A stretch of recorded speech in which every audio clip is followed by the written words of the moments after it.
La gloria de Dios desde 1888. Artículos y citas de Elliot Wagoner y Alonso T. Jones. Compilado por Leandro Pena.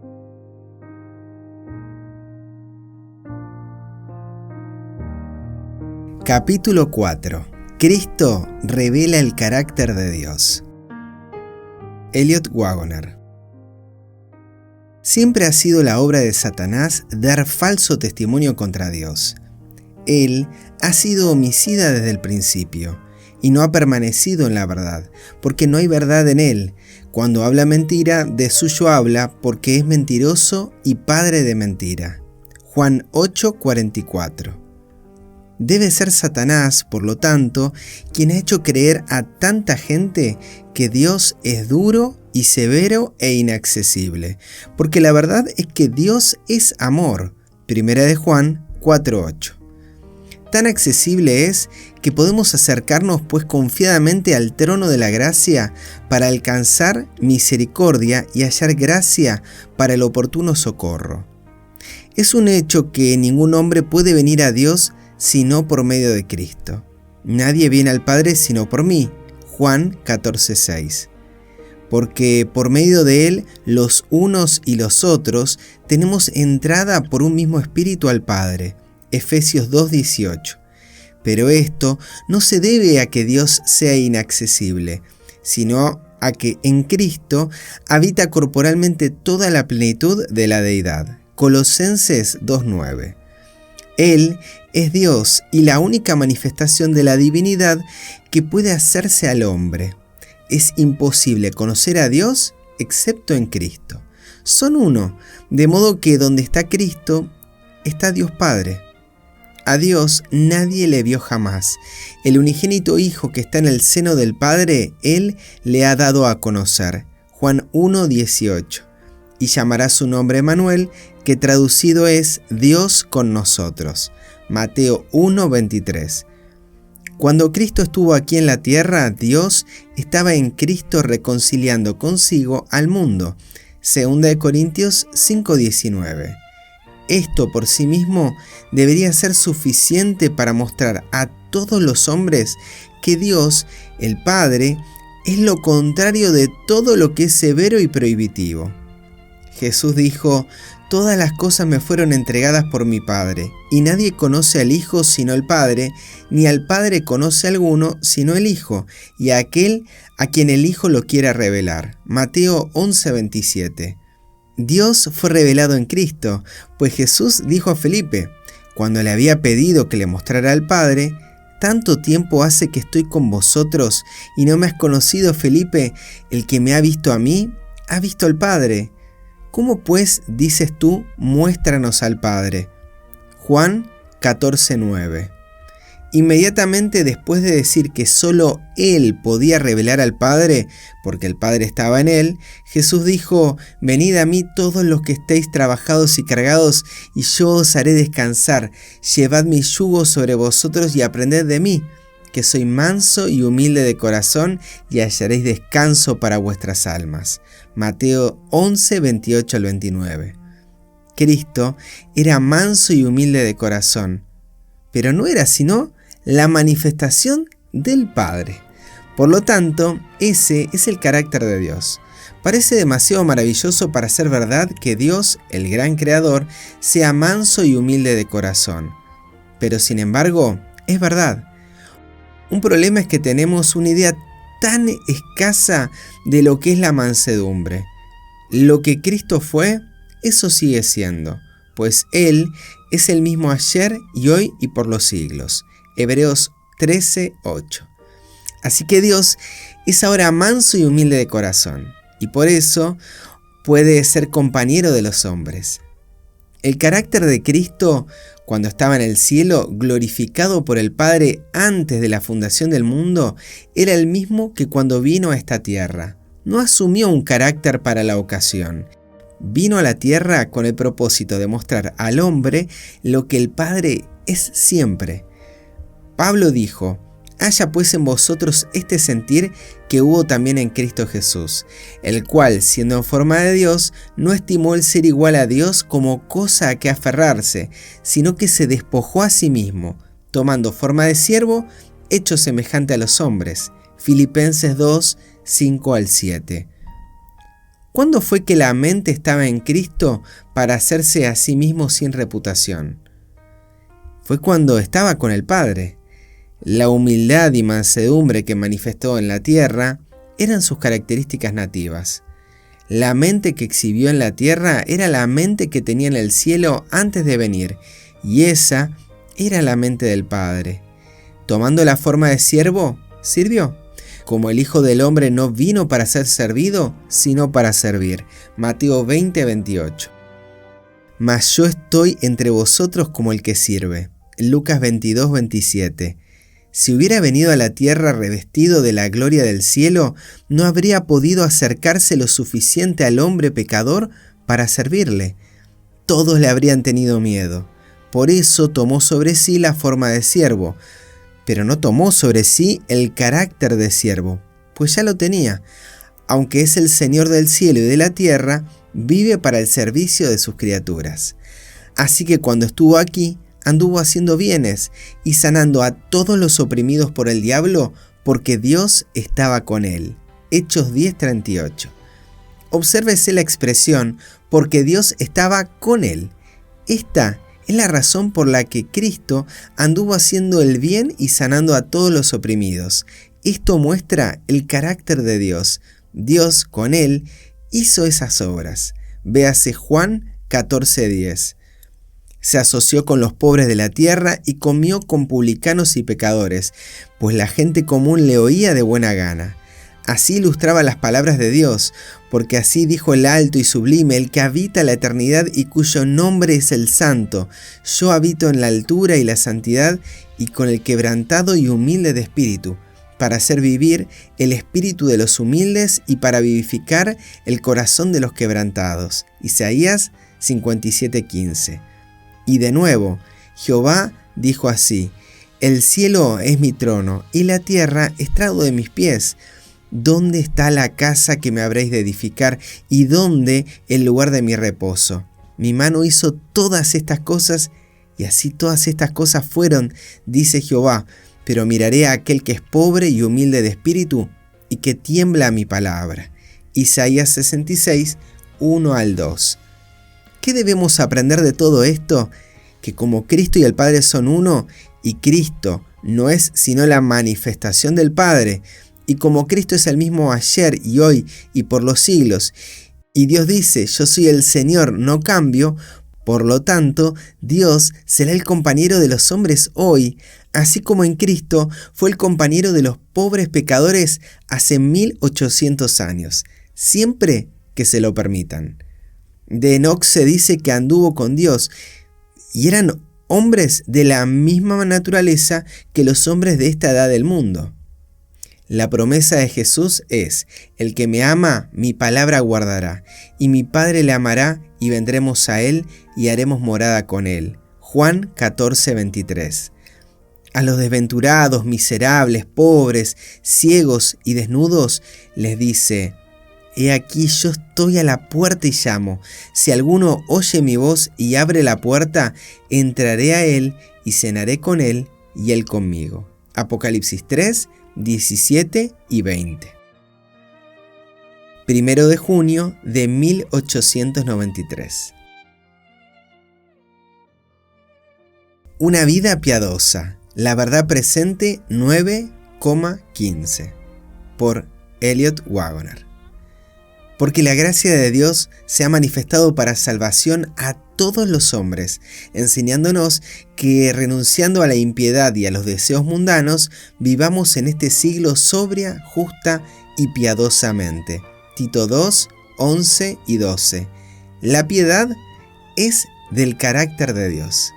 Las Escrituras declaran que la piedad para todo aprovecha, pues tiene promesa de esta vida presente y de la venidera. El carácter de Dios no puede separarse de su vida, y la vida de Dios solo se conoce en Cristo. Cristo era bueno porque no conoció pecado. 2 Corintios 5:21.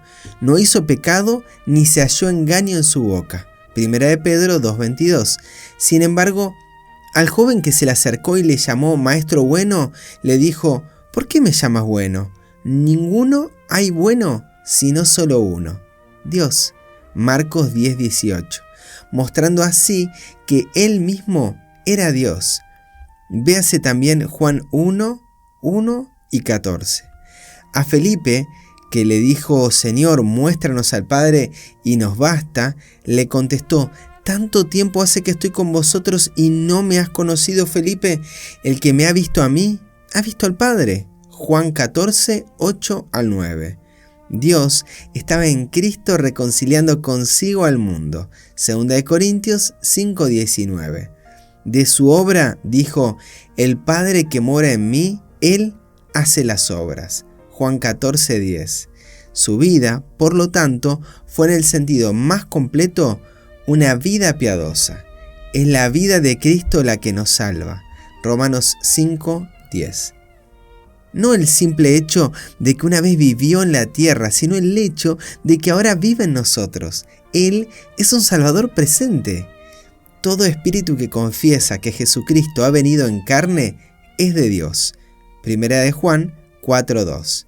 Nótese bien que no habla de confesar que Jesús ha venido o vino en carne, sino de que Él está venido en carne. A través de Cristo que habita en el corazón por la fe, la vida también de Jesús debe manifestarse en nuestra carne mortal. 2 Corintios 4:11, para que así seamos llenos de la plenitud de Dios. Efesios 3:17-19. La vida de Cristo en la tierra fue una vida de obediencia. Dijo: yo he guardado los mandamientos de mi Padre. Juan 15:10. Otra vez: honra a mi Padre y le conozco y guardo su palabra. Juan 8:49-55. Estaba sujeto a sus padres terrenales. Lucas 2:51. Vino a salvar la vida y no a destruir. Lucas 9:56. Tan lejos estaba de tomar lo que no era suyo o incluso de codiciar, que gustosamente renunció a lo suyo y no pensó que era un premio para retener. Filipenses 2:5-7. No había engaño en su boca, porque Él era la personificación de la verdad.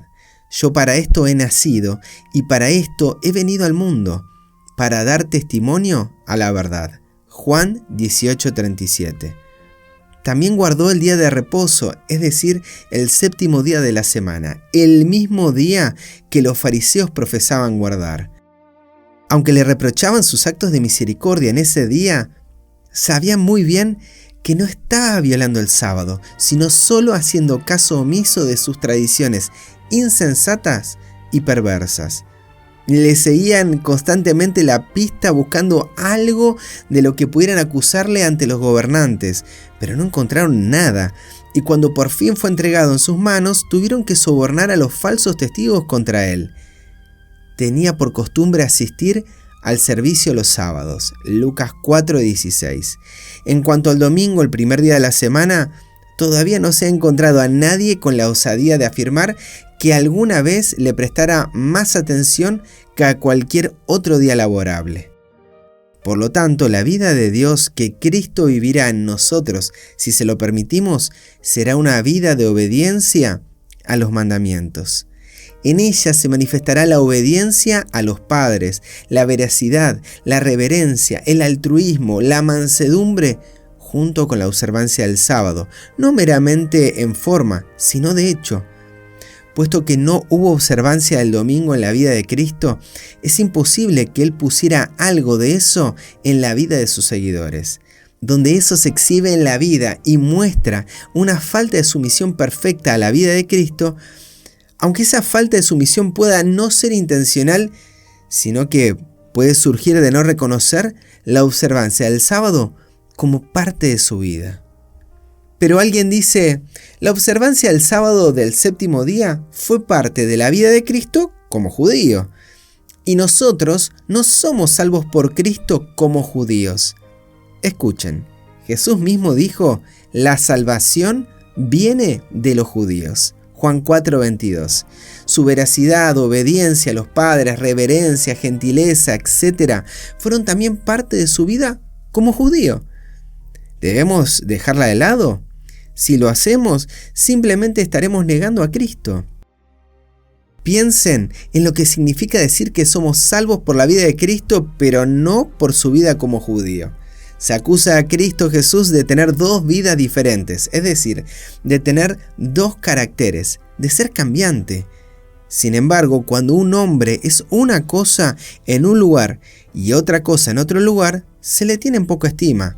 Así también Cristo debe ser tenido en poca estima por aquellos que piensan que vivió de manera diferente en la tierra, salvando su pobreza de lo que vivió o vive en el cielo. No, Jesucristo es el mismo ayer y hoy y por los siglos. Hebreos 13:8. La vida que vivió en la tierra fue la vida de Dios, y con Él no hay mudanza ni sombra de variación. Santiago 1:17. Decir que cada porción de la vida terrenal de Cristo no es necesaria para nosotros es decir que una parte de Dios no tiene importancia. Cristo vivió en la tierra para darnos un ejemplo vivo de la vida de Dios, para que sepamos a qué debemos someternos para que Él lo viva en nosotros. Nos dejó un ejemplo para que siguiéramos sus pasos. 1 de Pedro 2:21. Cristo no está dividido y por eso debemos tomarlo como un todo. Cuando lo tomemos, al principio no sabremos todo lo que hay en su vida. De hecho, nunca seremos capaces de sondear las profundidades de su carácter. Pero tenemos tal confianza en Él que le tomamos en confianza por todo lo que se nos puede revelar en Él, así como por lo que vemos en Él. ¿Quién hará esta completa entrega a Él para que Él pueda llenarlos con la plenitud de su vida y al fin llevarlos a gozo de esa vida en inmortalidad? 13 de julio de 1893. Jesucristo vino a destruir las obras del diablo. Vino a dar a los hombres la verdad. Vino a revelarles a su Padre. No hizo nada por sí mismo, sino que declaró que era el Padre que moraba en él el que hacía las obras. Cada acto de misericordia, cada milagro realizado, cada verdad pronunciada y cada amable invitación dada no era sino una manifestación del amor de Dios. Jesús dijo: porque he descendido del cielo no para hacer mi voluntad, sino la voluntad del que me envió. Juan 6:38. Y el Padre que mora en mí, Él hace las obras. Juan 14:10. La vida de Cristo fue una continua declaración de que Dios es amor. Fue Dios quien de tal manera amó al mundo que ha dado a su Hijo unigénito para que todo aquel que en Él cree no se pierda, mas tenga vida eterna. Juan 3:16. El amor del Padre y del Hijo por nuestra raza caída son iguales.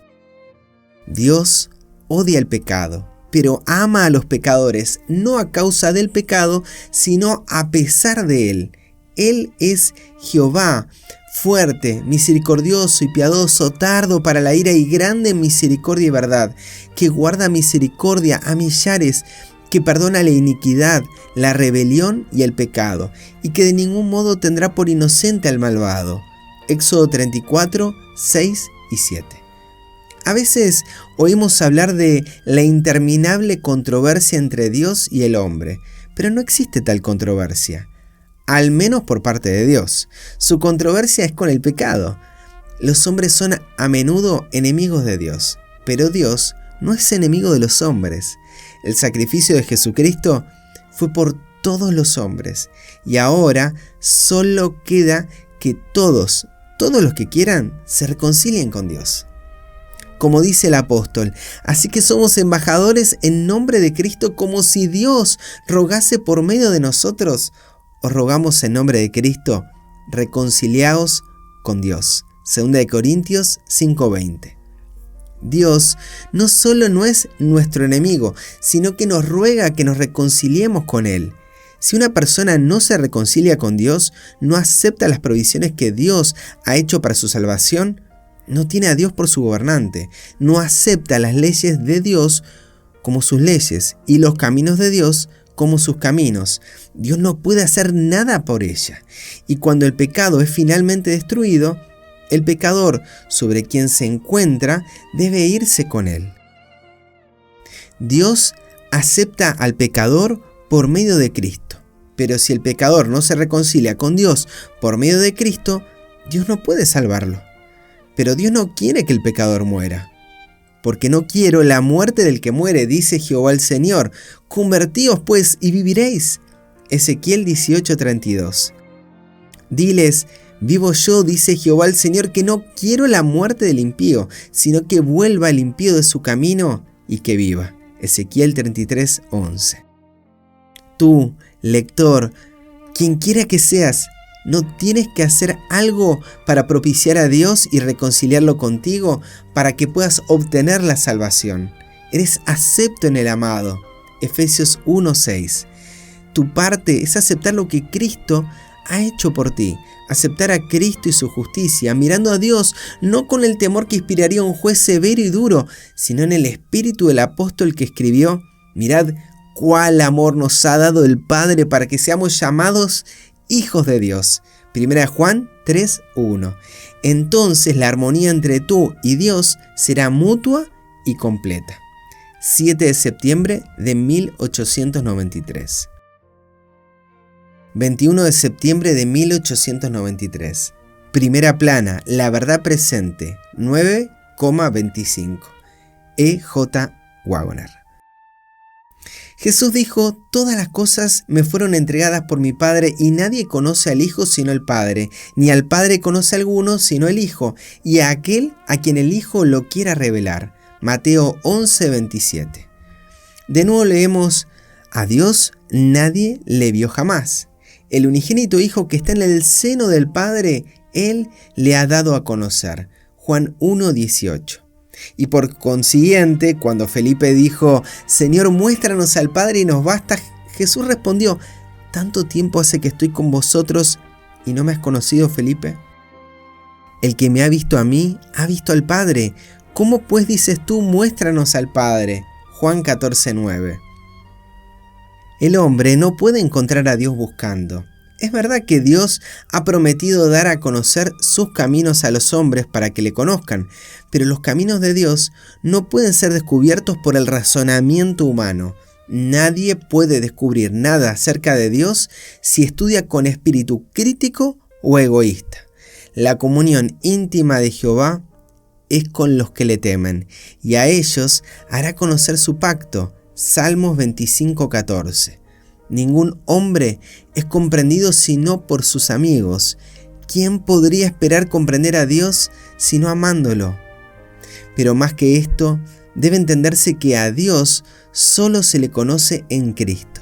La vida de Cristo es la vida de Dios, pero la vida no puede ser estudiada críticamente como un artista estudiaría un cuadro.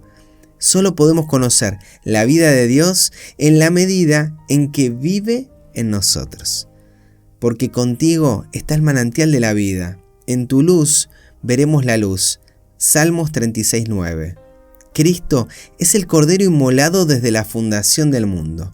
Por eso debemos, como Pablo, determinarnos a no conocer otra cosa que a Cristo y a este crucificado, si queremos conocer la verdad sobre los caminos de Dios. La cruz de Cristo revela las cosas profundas de Dios. Toda conclusión a la que se llegue fuera de la luz de la cruz no será sino una calumnia contra el carácter de Dios.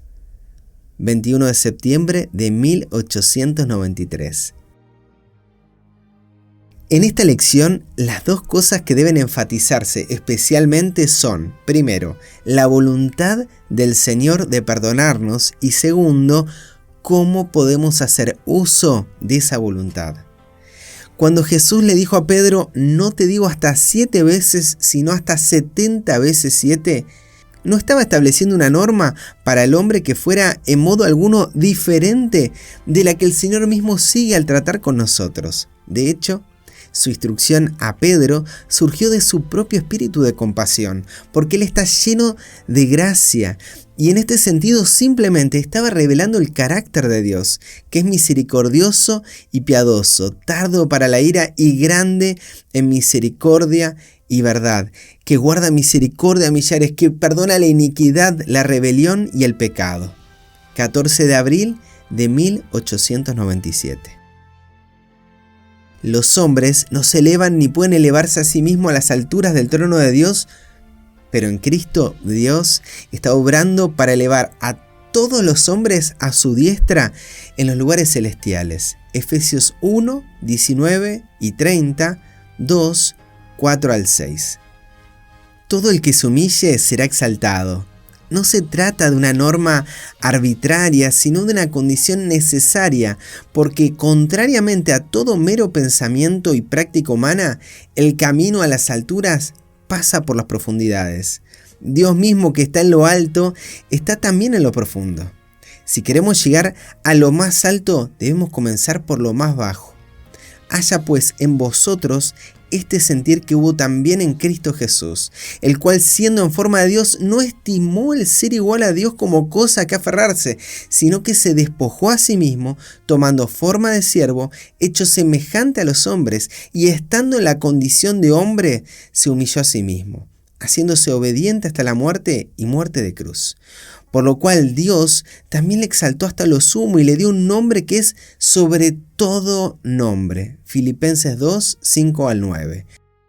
Pero vemos a aquel que fue hecho un poco menor que los ángeles, a Jesús, coronado de gloria y de honra a causa del padecimiento de la muerte. Hebreos 2, 9. Jesucristo estuvo en la tierra como el perfecto representante de Dios. Fue el perfecto representante de Dios no porque se puso en el lugar de Dios, sino porque Dios estaba en él en su plenitud.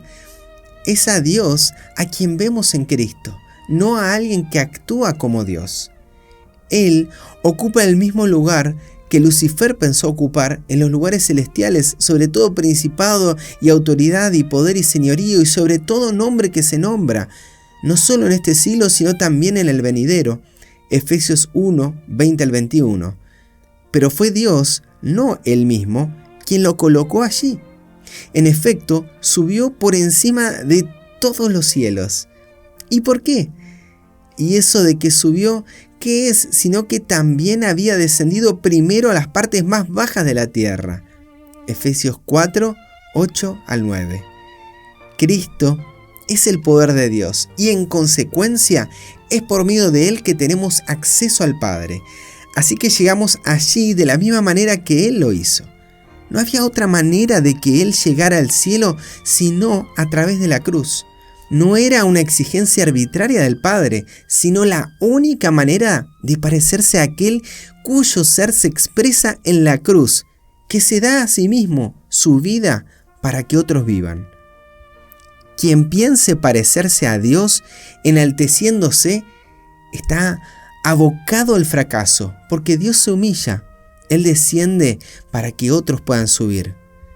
Que Dios, que mora en lo alto, solo se encuentra en las profundidades, lo demuestra el hecho de que Jesús murió y fue a las profundidades para llevarnos a Dios. Ya estamos en las profundidades y por eso Dios no está lejos de cada uno de nosotros. Si reconocemos y tenemos presente nuestra condición humilde, no encontraremos ninguna dificultad para ascender al cielo, porque Dios llena el cielo y la tierra, y quien permanece en Él tiene la libertad del universo. Es en la muerte que nos unimos con Jesús. ¿O no sabéis que todos los que hemos sido bautizados en Cristo Jesús, hemos sido bautizados en su muerte? Romanos 6:3. Ese es el lugar más bajo posible. Así que cuando el yo muere, puesto que no podemos descender más, y por nuestra muerte obtenemos la vida de Cristo, ascender con Él es inevitable.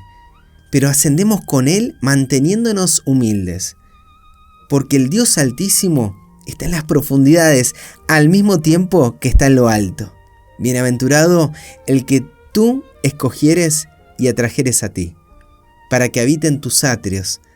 Seremos saciados del bien de tu casa, de tu santo templo. Salmos 65:4. Por supuesto, lo único que hay que estudiar en la Escritura es el Evangelio de Cristo Salvador, el Evangelio de la vida abundante, Juan 10:10, que nos imparte a través de nuestra fe, Juan 20:30 al 31. Pero el carácter de Dios es inseparable del poder de su vida, y así el Evangelio es el Evangelio de su carácter, dado gratuitamente al hombre en el don de su Hijo Jesús, el Señor, nuestra justicia.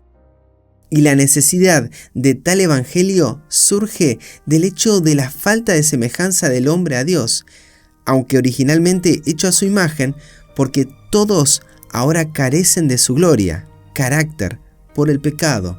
Romanos 3:23. Y así el cuadro se completa solo cuando vemos la condición perdida y lastimosa del hombre por su rebelión contra Dios el Padre, su total incapacidad de salvarse por sus propias obras, el poder y la voluntad de Dios de salvar aún al más vil y los resultados de aceptar o rechazar esta salvación ofrecida. Un cuadro tan completo se presenta en este primer capítulo de Isaías, 19 de febrero de 1899. Humildad del Altísimo, E. J. Wagner. Qué honor ser servido por el Rey de Gloria, pues el Dios del universo ha puesto y mantiene en funcionamiento toda la naturaleza para servirnos. Día y noche espera para satisfacer todas nuestras necesidades. En todo momento vela para que nada nos falte. Nos da la vida, el aliento y todas las cosas, y nos presenta un servicio para el que ningún siervo terrenal podría ser contratado, aunque tuviera el poder. Recuerda que Jesús fue la revelación de Dios a los hombres. Quien lo vio a él, vio al Padre. Juan 14:9. Por lo tanto, el acto de Jesús de lavar los pies de sus discípulos tenía por objeto mostrarnos que el Dios Altísimo es el siervo de todos. Jesucristo era Dios manifestado en carne. Cuando Jesús dijo, «Aprended de mí que soy manso y humilde de corazón», estaba declarando el carácter de Dios. Uno no espera ordinariamente mansedumbre y humildad en las cortes de los reyes o en los reyes mismos, pero el Rey de Reyes es manso y humilde de corazón.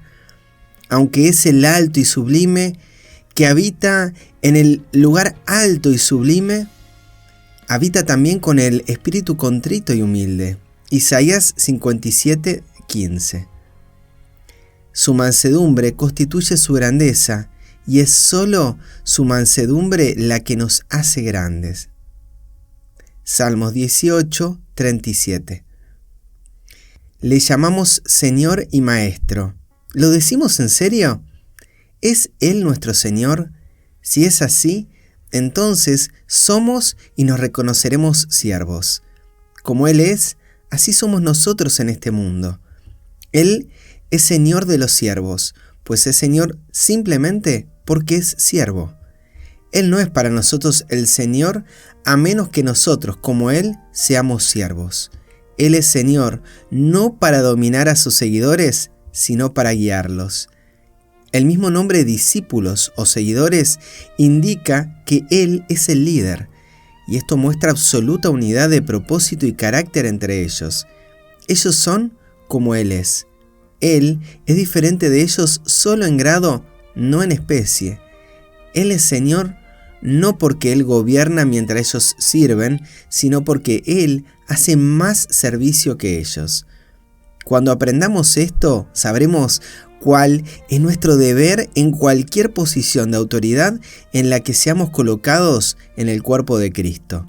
6 de abril de 1899. Pero esto no fue un acto de mera cortesía, fue la cortesía que surge naturalmente del amor perfecto. No había nada puesto en Jesús, era lo que parecía ser. No se forzó a sí mismo a ninguna línea de acción. En el mundo, el colmo de la buena educación se manifiesta en el hombre que puede mantener una calma exterior mientras que por dentro hierve de indignación y rabia. Pero Jesús tenía esa perfección de buena educación que el mundo nunca puede conocer. Era la educación que caracteriza a la más antigua de las familias de antaño, la familia de Dios. Actuó con calma porque estaba tranquilo por dentro. No hizo ninguna diferencia en su trato con los discípulos porque no sentía ninguna. El suyo era el carácter de Dios, que hace salir su sol sobre malos y buenos y que hace llover sobre justos e injustos. Mateo 5:45. Es benigno para con los ingratos y malos. Lucas 6:35. Jesús trató a Judas con bondad porque sentía bondad hacia él. En su corazón no había ni rastro de amargura ni de ira, venganza o lo que los hombres se deleitan en llamar justa indignación. Sin embargo, Jesús fue tentado en todo según nuestra semejanza. Hebreo 4:15. Tenía nuestra naturaleza, de modo que la injusticia tendería a excitarlo tanto como a nosotros. El amor perfecto que manifestó a todos es una prueba del poder de la misma naturaleza divina para engullir la humana. Dios le dio poder sobre toda carne para que el mismo amor desinteresado se manifieste en nosotros. 6 de abril de 1899. Algunas versiones de la Biblia insertan en el margen como explicación del versículo 2 la palabra Ciro, significando que es el justo a quien Dios ha llamado. Es cierto que más adelante Ciro es llamado por su nombre y que en su caso se muestra la presencia de Dios, llamando a las generaciones desde el principio. Pero el texto aquí es suficiente para mostrar que Cristo es el único al que se hace referencia. Él es aquel sobre quien recae la responsabilidad de este caso, pues Él es quien declara a Dios al hombre. El carácter de Dios está en su custodia. Ciro fue llamado por su nombre antes de su nacimiento, pero Cristo fue destinado desde antes de la fundación del mundo. Primera de Pedro 1:20. 12 de octubre de 1899. El conocimiento de Dios es la máxima sabiduría. Cristo es el gran maestro en cuanto que revela a Dios a los hombres. A Dios nadie le vio jamás. El unigénito Hijo que está en el seno del Padre, Él le ha dado a conocer. Juan 1:18. Las cosas ocultas a sabios y prudentes son reveladas a los niños, y esto ayuda a aclarar el caso que acabamos de mencionar. Dios no hace lo que los hombres llaman obras poderosas delante de los niños. Ellos no podrían entenderlas si lo hiciera, pero sí se revela a ellos. Y el hecho de que Dios se revela a los niños es en sí mismo la prueba más fuerte posible de la justicia de la condenación de todos los que se pierden.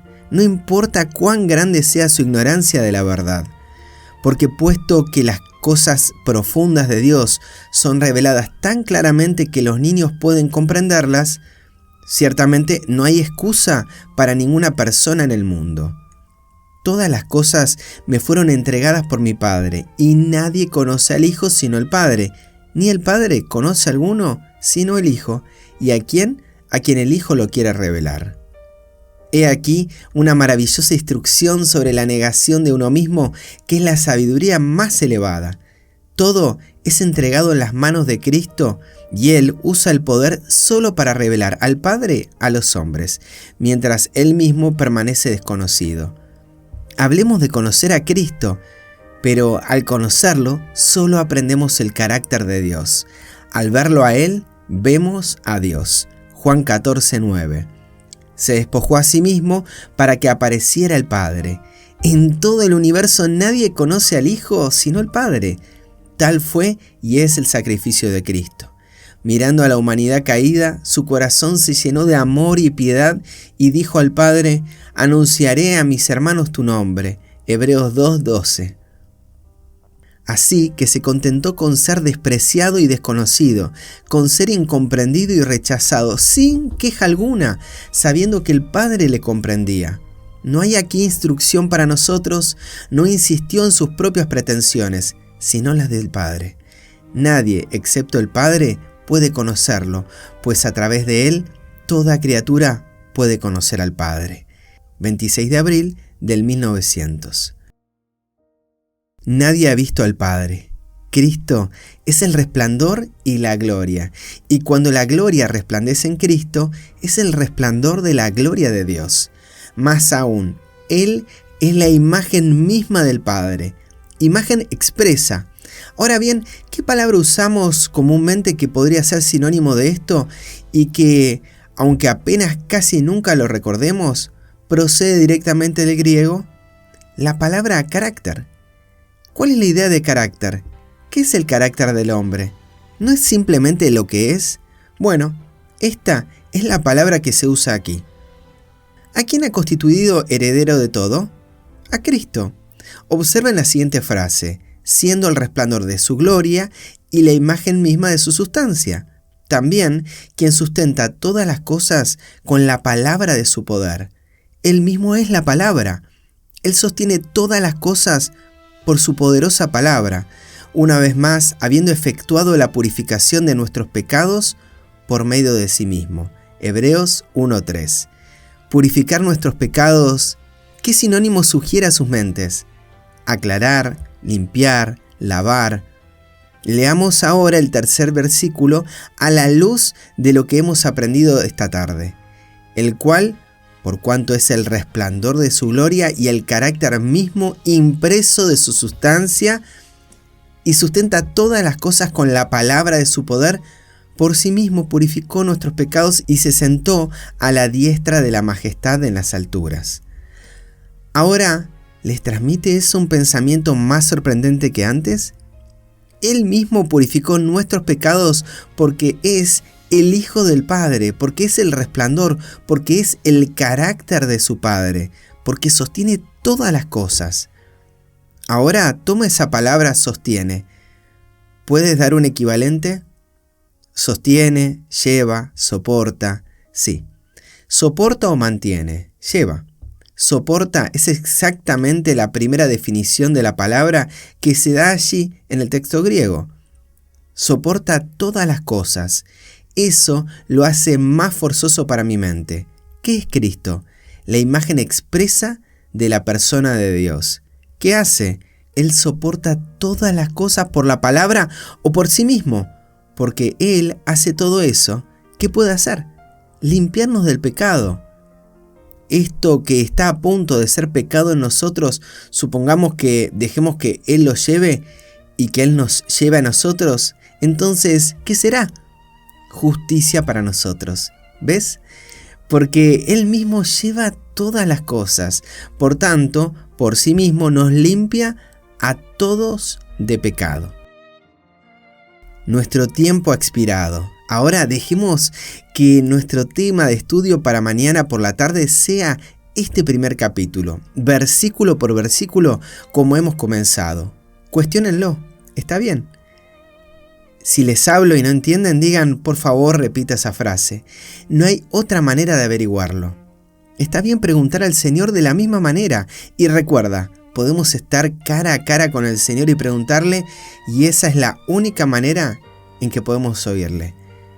Háblale en su palabra, háblale, pregúntale lo que dice, y haz que te lo repita una y otra vez, hasta que se convierta en un mensaje inconfundible para ti.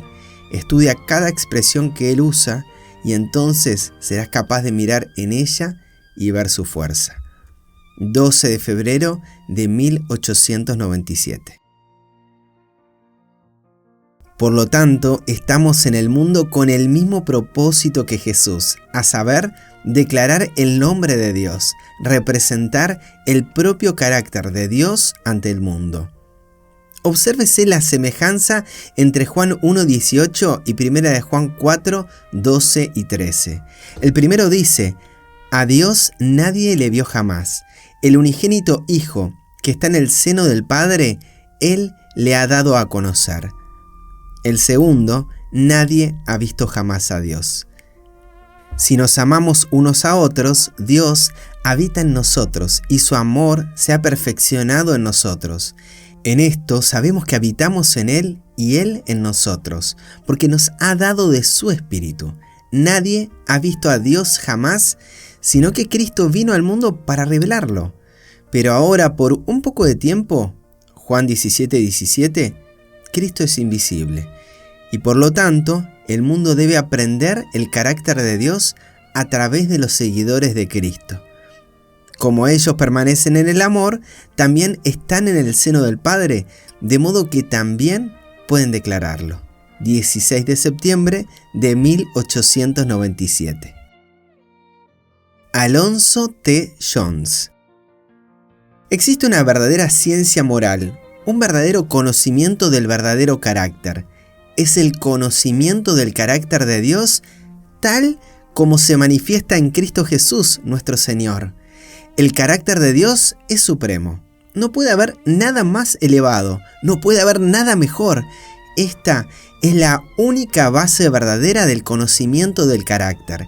Y el conocimiento de Dios, la revelación de Dios, es el único conocimiento verdadero sobre el tema de este carácter supremo.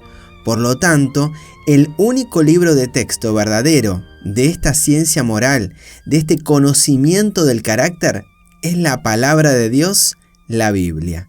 1 de noviembre de 1898. Ahora veamos nuevamente un resumen de las lecciones que hemos recibido. Hemos descubierto que no hay nada que nos sostenga en este tiempo excepto el poder de Dios. Hemos descubierto que nada nos satisfará, nada hará por nosotros, sino el carácter de Dios. Hemos descubierto que en lo que se refiere a los medios y los negocios de este mundo, ya no podemos depender de nada, sino solo de las cosas que Dios da. Hemos descubierto que en cuanto a la vida misma, ya no podemos contar con ella. Lo único que nos satisfará, de lo único que podemos depender, lo único que satisfará nuestra demanda, la demanda de las personas que ahora estarán de parte del Señor, es esa vida que es mejor que esta, la vida que es eterna, la vida de Dios. Bien, entonces, primero, nada nos sostendrá sino el poder de Dios. ¿Y dónde encontramos el poder de Dios? En Jesucristo. Cristo, poder de Dios y sabiduría de Dios. Eso es lo que Él es. ¿Dónde encontramos el carácter de Dios? En Cristo. ¿Dónde encontramos todas las cosas, las grandes cosas de Dios? En Cristo. ¿Dónde encontramos una vida mejor que esta? La vida de Dios, en Cristo. Bien, entonces, ¿qué tenemos que predicar al mundo sino a Cristo? ¿De qué tenemos que depender sino de Cristo? Entonces, ¿qué es el mensaje del tercer ángel sino Cristo? Cristo, el poder de Dios. Cristo, las inescrutables riquezas de Dios. Cristo, la justicia de Dios. Cristo, la vida de Dios. Cristo es Dios. Ese es el mensaje que ahora debemos dar al mundo. ¿No es así? Entonces, ¿qué necesita el mundo? A Cristo. ¿Necesitan algo más? No. ¿Hay algo más? No. En Él habita corporalmente toda la plenitud de la deidad y vosotros estáis completos en Él. Es cierto que Él es santo, Él es completamente santo, pero su santidad no es de esa clase que lo hace temer estar en compañía de personas que no son santas por temor a que su santidad se eche a perder. Cualquiera que tenga tal clase de santidad que no pueda estar en compañía, en el nombre de Jesucristo, de gente caída, perdida y degradada, sin que se eche a perder, sería mejor que se deshiciera de ella lo más pronto posible y obtuviera la clase correcta, porque no vale la pena tener esa clase de santidad. Ya está echada a perder. Pregunta, ¿qué hay de la reputación? El cristiano no tiene reputación, tiene carácter. El cristiano no hace preguntas acerca de la reputación. El carácter es todo lo que le importa al cristiano. Y es el carácter de Dios revelado en Jesucristo. 24 de febrero de 1895. Hasta aquí hemos leído La Gloria de Dios desde 1888. Artículos y citas de Elliot Wagoner y Alonso T. Jones. Compilado por Leandro Pena. disponible en el sitio web maranatamedia.net. Que Dios te bendiga.